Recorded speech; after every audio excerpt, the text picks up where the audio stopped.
What's good, ladies and gentlemen? So, today I am going to discuss the social commentary that I found often brilliant in the Korean movie directed by Bong Joon-ho called Parasite. Now, this movie got a lot of attention in the press in the United States after it received an 8-minute standing ovation at a screening at the Cannes Film Festival in France. Now, this movie was released more than half a year ago in Korea and in Asia, but it was just released in the United States, I believe, last month. So now it's starting to get a lot of buzz, or it got a lot of buzz about a month ago, and it's still, I understand, doing well in the theater. So in America and other Western nations. So there's much about this movie that reminded me of a U.S. movie called Dirty Pretty Things that came out in 2002, starring Chiwetel Ejiofor and Audrey Tautou, who's a very famous French actress. You may know her from the movie Amélie. And so, like the underlying theme of Dirty Pretty Things, which focus on an examination of lower class blue collar workers that serve the upper class but remain on the margins of society and pretty much invisible to the upper class whom they serve, Parasite also explores similar themes, as is indicated by the advertisements for the movie, in which the protagonist Kim family members all have black bars placed across their eyes, as you would see in photos or videos of people in which it is important or paramount to maintain their anonymity. Now, before I continue, I want to let you know that I am going to make a lot of comparisons about the social commentary in this movie and give you real life examples, and I'll provide the links to those real life examples if you would like to investigate them more in the video description, which I will include in the full YouTube video, which you can see on my YouTube channel, SK Wealth Academy 2. Now, not just SK Wealth Academy, but it's SK Wealth Academy numero 2. Okay, so and very similarly to Dirty Pretty Things, Parasite explores social issues prevalent not only in modern South Korea today, but pretty much in every society in which the rich often only look upon the working class as a segment of society whose sole purpose on planet Earth is to serve them. Now I'm not saying that's how all rich people view poor people, but I'm saying there are some, and that's the theme of the movie that explored in Parasite. Now, before you continue listening, if you haven't seen that movie, I'm not really going to give away any spoilers other than the fact that it explores parasitic human relationships. So, although this movie, I believe, is best watched without really knowing too much about it, not even watching the trailer, because I watched the trailer and I think it would have been even better had I not watched the trailer before I saw the movie. So that is basically the only spoiler I'm going to give away, is discussion of the parasitic relationships in this movie, just to warn anyone that may not want to hear anything about this movie, and then you can come back and watch this video at a later time. So the subject matter is one, again, that director Bong Joon-ho has frequently discussed in his films, and one that is increasingly being discussed since the 2008 global financial crisis ushered in obscene levels of wealth inequality in the world, not only in developing nations around the world, but also in developed nations like South Korea and the United States. So in fact, wealth inequality in the US is actually even more obscene than it is in South Korea.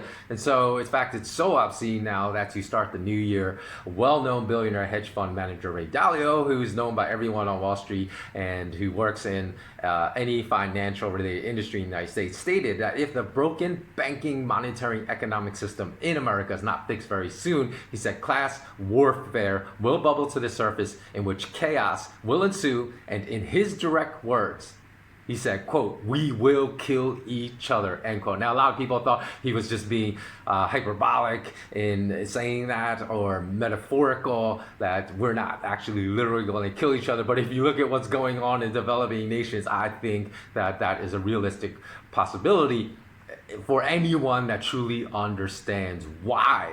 Because a lot of people ask, because the mainstream financial media will never tell you why there has been such an obscene rise in wealth inequality in developed nations, but that's something I'll get to later in this video. So let's keep going. So in traveling through the developing nations in Asia, I'm actually sometimes, mildly surprised, I guess I would say, to learn from speaking to young people in these nations that they're completely ignorant of the massive Grand Canyon-like gaps of wealth inequality that now exist in the US. And they still hold this outdated perspective of America as a place where immigrants can go to make their dreams come true, because that type of reality hasn't existed since like the 1970s probably, or maybe even prior to the 1970s in America. So today in the US, the reality is not even that the top 1%, we've all heard that term 1%ers, but it's really the top 0.1% that possess the same wealth as the bottom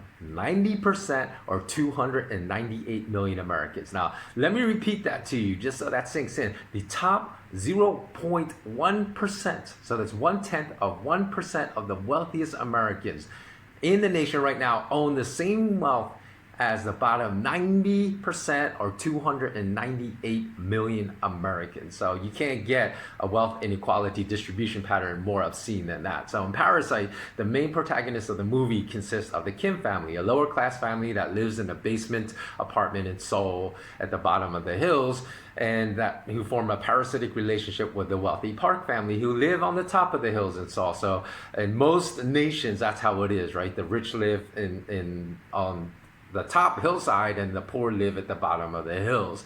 So that's the same when I lived in Los Angeles. The rich live in Hollywood Hills and they have a beautiful view overlooking all the millions of lights of the Los Angeles skyline at nighttime, where the poor live in the bottom of those hills. Now, the only nation I can think of that's reversed is perhaps Brazil, where the poor actually live in the favelas, which is in the hillside, and the rich live down below. So the poor people in the favelas have a more beautiful view of, say, Rio than even the rich people there. But mostly it's the rich live in the hills, the poor live in the bottom. So I don't want to reveal, like I said, I'm not going to reveal any more of the main plot point, as this will be essentially a spoiler-free review, other than, again, to state that there are multiple parasitic relationships that are revealed throughout this movie, with conflicts between the Kim family and other lower-class, working-class characters that fight for the right to be that parasite and occupy the host, the wealthy Park family, to feed off the Park's family success. Now, in this movie, the parasitic relationship is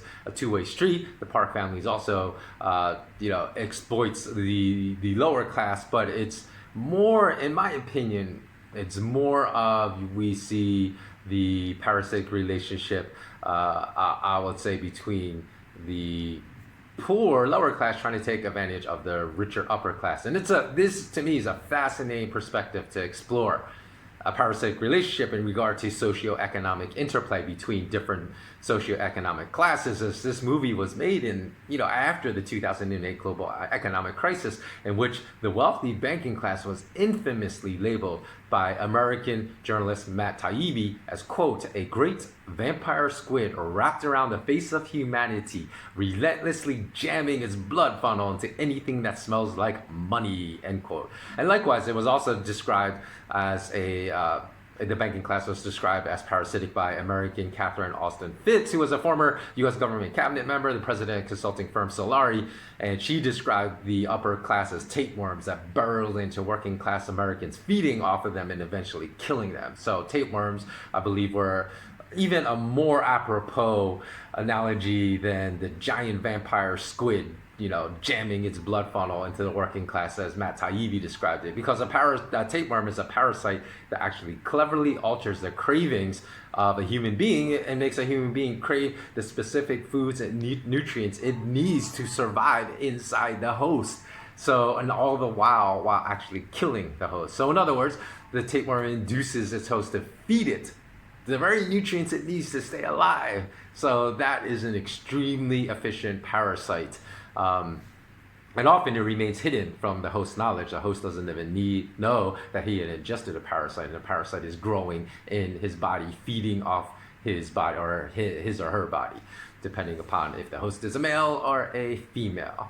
So this relationship is very interesting, because many people today still defend fractional reserve bankers as quote-unquote bankers that quote-unquote serve society, even though the very system they continue to defend, meaning the people that defend bankers, continues to kill them. It's almost like they don't understand this parasitic relationship that's going on. So this delusion that central bankers are there to serve us and to serve the people that reside inside the nations in which they operate also feed the myth that is held by millions of Americans, billions of people all around the world, that the US dollar will never crash because US central bankers are devoted, because they believe this false myth that US central bankers are devoted to upholding the purchasing power of the US dollar, which, as I said, I'll put links in below. I made a recent video on my SK Wealth Academy 2 YouTube channel that if you just watch it, it just destroys that myth completely. You cannot watch my video and then believe that a falsehood after watching my video. So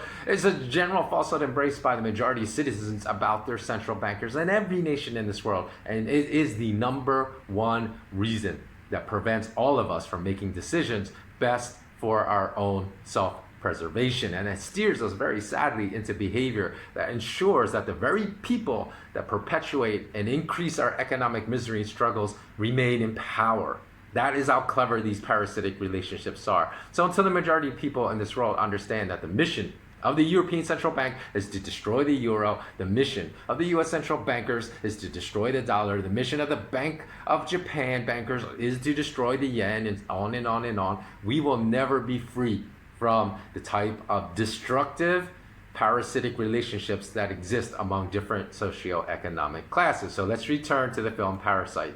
In this film, the parasitic dynamic criticized by Austin Fitts and Matt Taibbi has been reversed, which I think is a very clever way to prevent tell a storyline. So, like I said, it's one in which working class members in Seoul, South Korea, seek wealthy hosts to feed off of and stay alive and thrive. So this movie was popular in Korea as well because the topics it addresses was very timely, as it is a time right now due to a poor economy in which the term Hell Joseon or Hell Korea has become very popular with Koreans in their 20s and 30s, as it describes a belief by upwards, according to recent polls in Seoul, that 70% of youth in Korea believe their nation is an unjust one that segregates the rich from everyone else and provides special privileges to the upper class not available to everyone else, while relegating and diminishing the opportunities for anyone that does not attend the quote-unquote right universities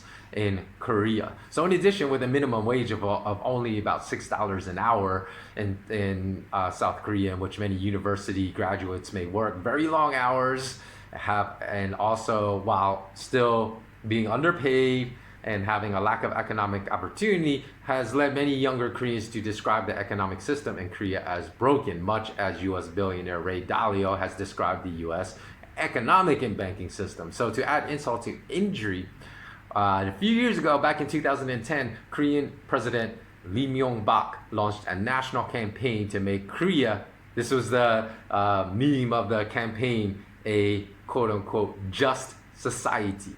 But soon after he launched this just society, like fair society campaign, fairness for everyone, justice for everyone, no matter your socioeconomic class, his administration was rocked by scandal when one of his own cabinet members was engaged in nepotism and appointed his own child to a very, I believe it was his daughter, I don't believe it was his son, but it could be, I know it was his child, to a very extremely high paying job within the government ministry. So since then, that cabinet member had to resign. Since then, Lee Myung-bak ended up sentenced to jail, and multiple Korean government administrations have been rocked by allegations of bribery, corruption, and scandal, which of course has done nothing to repair the perspective among Korean youth that the wealthy class is inherently corrupt. So to view young Koreans' reasons why the Help Korea narrative, or Help Korea, Help Joseon, or Help Korea narrative has resonated with so many, in which youth in their 20s and young adults in their 30s in Korea say they want to leave Korea.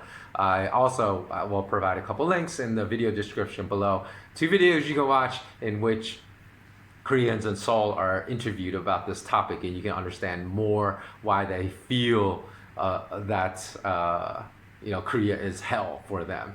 So due to economic struggle and whatnot. So it's very curious to me, however, that despite the identification of youth all around the world of their government administrations as incredibly corrupt, that often their anger is directed solely to the government, towards government officials for their broken system they reference, and almost never is the very extremely culpable fractional reserve banking and fiat currency monetary system the target of their frustration, when it very well should be included in their protest. So to me, the fact that frustrated and alienated youth all around the world often leave what should be the primary target of their frustration, central bankers and the central banking fiat currency monetary system, completely untouched, unaddressed in all of their protests and demonstrations, only reveals the remarkable deftness by which those in power have executed their games of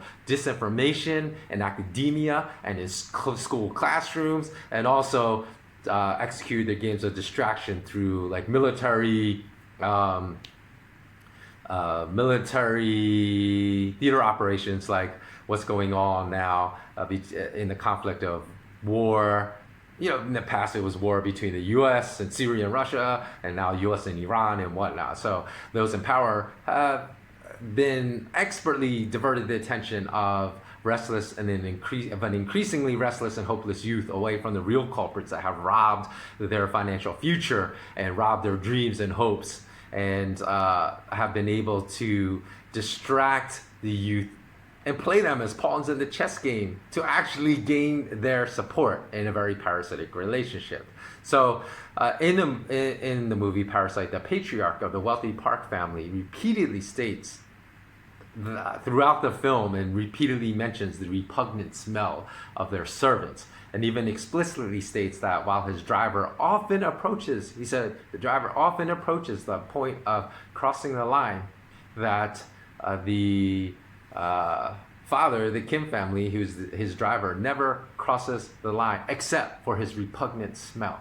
Now, this comment is very revealing, as it serves as a commentary for how the rich view the working class in this particular film. So the patriarch of the Park family says, well, as long as these people do their job and make my life easier and remain in the background and do not insert themselves into my life in a conspicuous manner that is intrusive, then everything's cool. Everything's copacetic. But since Park's driver cannot help but smell his own driver's scent, and he associates that smell with the dankness of the lower class, because he said, oh, that's often the smell you pick up while riding the subway, you know, when you smell poor people that are riding the subway. And so it's a smell that the Kim family patriarch cannot rid himself of, because it's a smell that comes from living in a poor basement apartment. So it's kind of the dankness of the apartment that permeates his clothes. And so because Park is constantly reminded by the smell burdens him, by constantly reminding him of the socioeconomic class of his driver. And other than the fact that his driver gets him from point A to point B in a timely fashion, and also can recommend good places to go eat, Park would rather not interact with his driver and have any interactions with his driver beyond what is absolutely necessary for his driver to serve him. So again, Parasite's a very apropos name to describe the societal relationship between different socioeconomic classes that actually exist in reality. And I believe that's why so many people around the world related to this film. And also what makes this film so appealing to people from so many different nations is that the film, I thought, was a very clever choice. And I think this was a deliberate choice on the part of Bong Joon-ho, that he did not present the wealth Park family really as villains, and he did not present the poor Kim family, oh yeah, the poor have been exploited by the wealthy forever, so let's make everyone feel great when this poor family is able to exploit this wealthy family. In fact, the matriarch of the Park family is presented as quite naive and quite innocent, without really having a manipulative bone in her body, and I think she's quite a likable character, as is the daughter of the family as well. And on the flip side, the poor Kim family is presented as a more morally questionable and shady family, because it can continually manipulate the Parks, it continually lie to them and engage in act of successive multiple deception. So this reversal of the normal type of parasitic relationship that is explored in humanity, I think makes the movie very, very interesting. And the interesting thing is that I also learned that more than half the species on planet Earth are parasitic, according to biologists. And so, since Mother Nature is dominated by parasitic behaviors, why should humans not be ruled by parasitic behavior and our behavior toward one another as well? Now, of course, earlier this year, I made a video in which I want us to all be way more compassionate toward each other. I said, make 2020 a memorable year by helping someone out that is in critical need of help, by doing something above and beyond what is expected, so that this person will never forget the manner in which you helped them this year. I really want all of us to try to find an opportunity to do that this year. So, but in discussing the parasitic relationships that exist among humans and among different socioeconomic classes, Parasite really discussed a relationship that's more antithetical to the relationships that exist in nature. So much like the prototypical wealth pyramid, which has become completely inverted. So there's a very wide base of wealth, and then at the top they're extremely wealthy, but it's become inverted. In fact, that more people, the middle class is shrinking, more people are being moved into poverty, and then the rich are becoming even richer. So the 1% are becoming like the 0.1%. So there's been a complete inversion since the 2008 global financial crisis of the prototypical wealth pyramid. And the beneficial parasitic relationships that exist in nature have been completely inverted by human beings, to the point where these parasitic relationships are not beneficial to humanity in general. So, in other words, biologists say that parasitic relationships naturally exist in nature are beneficial, because they say parasites are necessary because they help control the dominant species by reducing the reproductive levels of dominant species, and that ensures diversity that is necessary for a healthy ecosystem.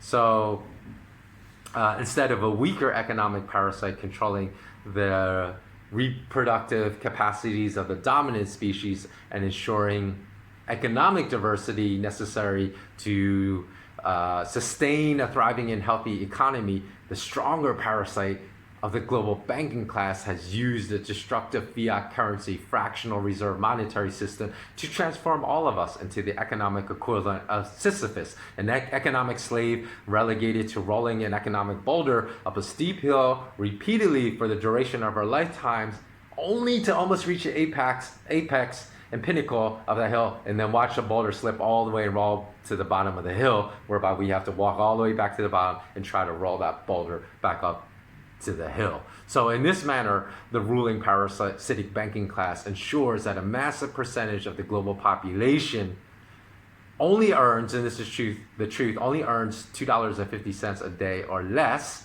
and that they will have to spend the majority of their waking hours working for food and shelter just to stay alive. So they don't really have a good quality of life, because it's a survival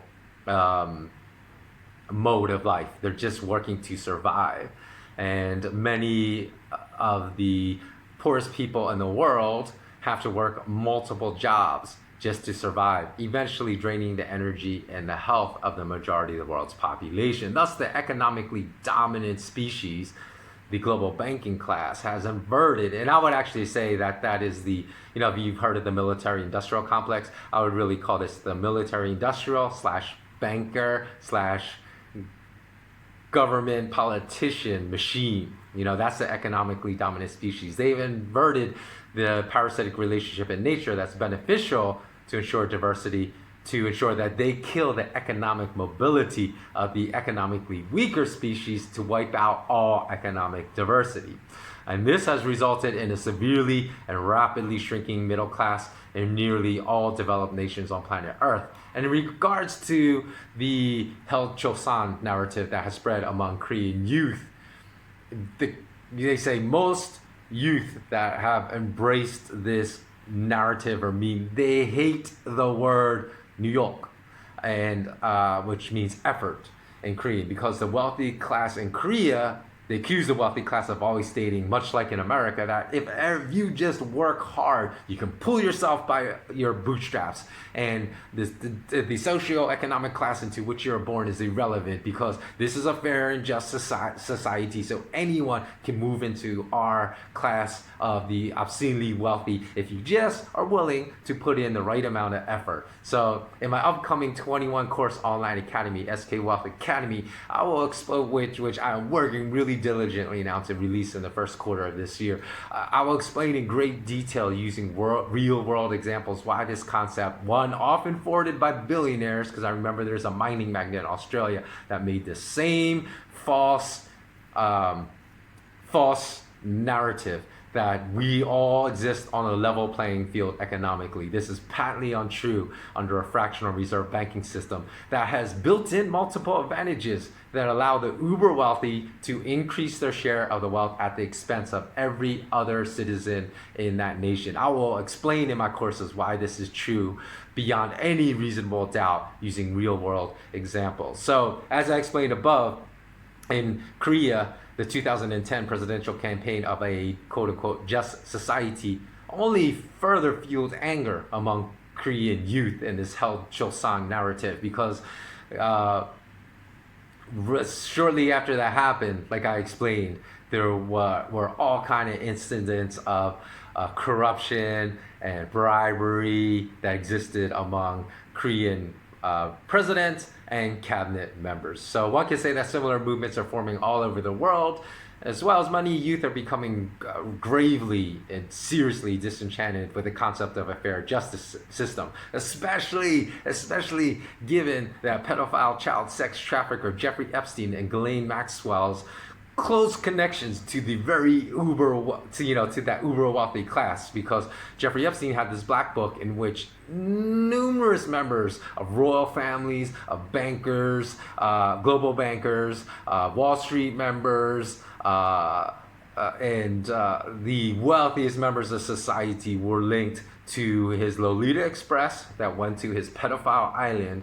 And yet there seems to be a complete lack of interest of any top prosecutor in any developed nation, or even of any mainstream journalist, of bringing, I know Jeffrey Epstein committed suicide, although there's the hashtag Jeffrey Epstein did not kill himself, but there's still no interest in bringing his co-conspirator Ghislaine Maxwell to justice. None. There's none. So it shows you that the media is complicit with the uber wealthy class in ensuring that their crimes will be hidden instead of brought to light. And you know that my whole theme of 2020 is light up the darkness, meaning let the cockroaches scatter that commit all these heinous crimes, and light up the darkness and shine the spotlight on them. So again, people all around the world view such lack of interest in convicting these heinous criminals and bringing these wealthy criminals associated with these repugnant crimes to justice as further confirmation that we live in a two-system world. There's a separate system, a separate world with different rules for the uber rich, and a separate world for everyone else, whereby the uber rich can do whatever they want, including murder, pedophilia, and never pay any type of justice and take any responsibility for their actions. So recently this story became even weirder because adored banking industry economist Paul Krugman claimed this week that someone was downloading child pornography using his IP address and pretending to be him. So is this a case of him just getting out in front of something that's going to be revealed about his actions?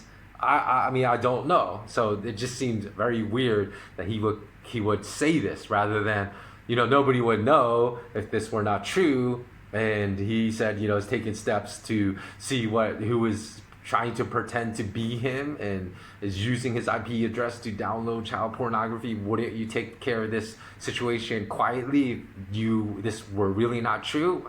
It's just a question, that I'm asking. And furthermore, in the Epstein case, the U.S. government prosecutor, it came out early this week, has changed his story for the third time. At first, he said there was no video footage of Epstein's first initial suicide attempt. That was unsuccessful, and then the second attempt was successful. And then they said, oh, they found it. The prison system found the footage, but we're not going to release it to you. And now he just changed the story again, the third time, and said, oh, well, now we lost it. We don't have it anymore. So when this kind of stuff happens, only a complete moron with no critical thinking skills is going to believe they're telling us the truth about what is going on.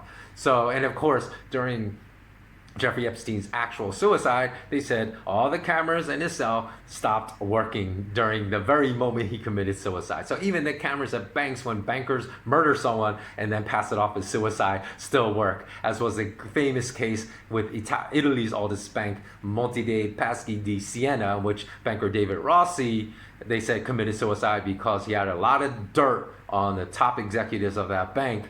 And even that suicide video has been posted on YouTube, because what happened was he's violently thrown backwards out of a second-story window, and when he fell, because he's falling backwards, and the second-story window was here, and he's thrust, right? So who stands on the ledge and then jumps back as violently as they can outside a window, right, when committing suicide? And everyone knows that bankers at that Monte dei Paschi di Siena murdered this banker, because after the 2008 global financial crisis, there were more than 40 banker suicides. And I'm not saying that all of them were banker murders, but there were a great number of banker suicides, including those at very prominent banks like JP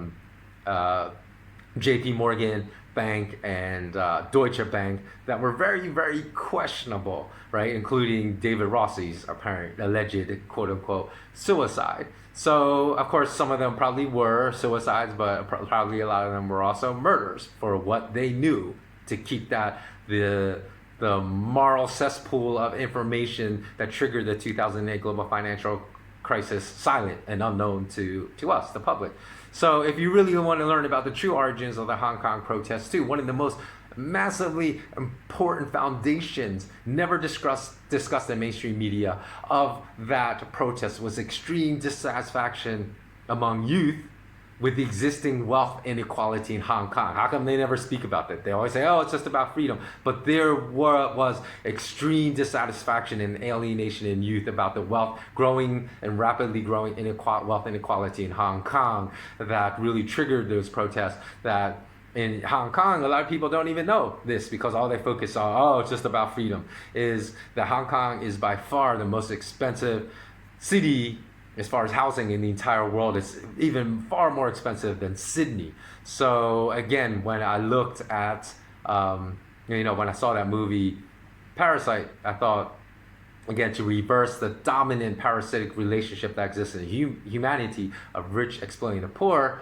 and discussing a story in which the poor exploits the rich, I thought was a very, very clever choice. So I'm going to end this podcast with a discussion if perhaps there's a better description of the parasitic exploitation of the banking class, the rest of the inhabitants on planet Earth, than Matt Taibbi's, vampire squid, or Catherine Austin Fitts' tapeworm analogies. Because as Bong Joon-ho's movie Parasite explored the parasitic relationship between humans and the symbiotic relationships required by one class of humans to excel financially at the expense of another class, there is no better parasitic relationship to explore than that between bankers and us.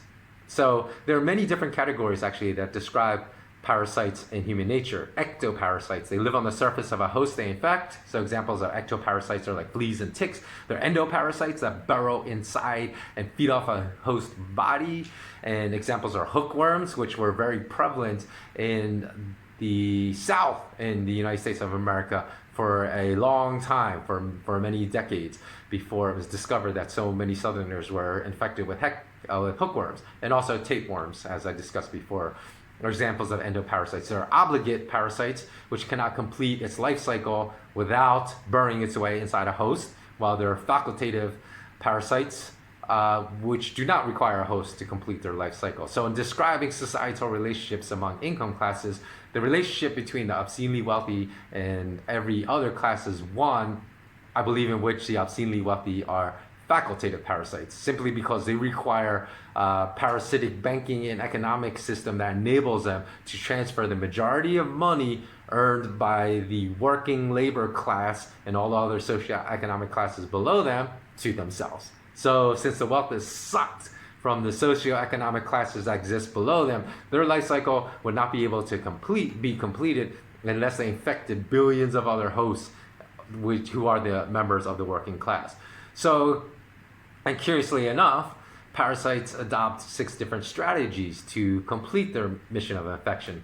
They're directly transmitted parasites, which make their own way into their host. They're trophically transmitted parasites that require ingestion by a host in order to complete their infection cycle. They're vector transmitted parasites that rely on the intermediate host to carry them to their final targeted host.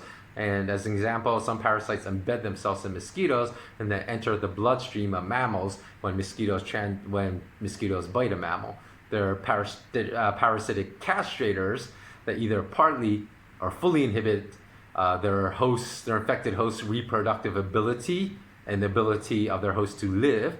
And there are parasitoids that lay eggs on or inside their targeted host, with the larvae eventually, the eggs hatching and the larvae eventually feeding on the host as a food source until it kills the host. And finally, there's a micropredator parasite that feeds off of many different hosts, weakening each host that it infects, but essentially allowing their host to survive.